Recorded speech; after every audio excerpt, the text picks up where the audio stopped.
Praise the Lord. நீர் துன்மார்க்கத்தில் பிரியப்படுகிற தேவன் அல்ல, தீமை உம்மிடத்தில் சேர்வதில்லை. சங்கீதம் 5:4. தாவீது ராஜா ஏசப்பாட்ட என்ன சொல்கிறாங்கன்னா,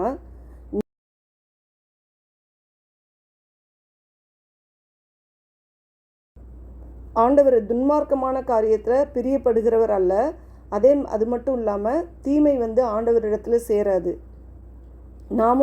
நாமளும் அதுபோல் துன்மார்க்கமான காரியங்களை ஈடுபடவும் கூடாது, தீமையை நம்ம பக்கத்தில் சேர விடவும் கூடாது. அந்த கிருபையை நம்ம ஆண்டவர்கிட்ட கேட்டு தான் பெற்றுக்கொள்ளணும். ஜெபிக்கலாமா?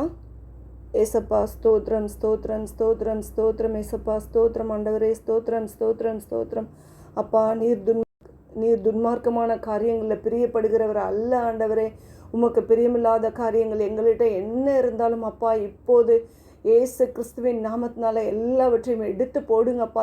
உண்மை போல நாங்கள் வாழ, உண்மை போல நாங்கள் இருக்க நீர் கிருபை செய்யுங்கப்பா. தீமையான காரியங்கள் எங்களை தொடக்கூடாதபடிக்கு நீர் வேலியடைத்து பாதுகாத்து கொள்ளுங்க ஆண்டவரே. தீயவர்கள் உன்னை சூழும்போதும் தீமைகள் உன்னை சூழும்போதும் நான் உன்னை ரட்சிப்பேன்னு சொன்னீங்கல்லப்பா. அந்த வார்த்தை எங்கள் ஒவ்வொரு தலையிலும் தங்கட்டும் அப்பா. அந்த வாக்குத்தத்தம் நிறைவேறட்டும் ஆண்டவரே. நன்றி அப்பா. எங்கள் ஜெபத்தை கேட்டு எங்களுக்கு பதில் கொடுத்த தயவிற்காக உமக்கு நன்றி அப்பா. எங்களை பொறுப்பெடுத்துக் கொள்கிற தயவிற்காக உமக்கு நன்றி நன்றி நன்றி. இயேசு கிறிஸ்துவின் மூலம் ஜெபிக்கிறோம் ஜீவனுள்ள நல்ல பிதாவே, ஆமென். அல்லேலூயா அல்லேலூயா அல்லேலூயா.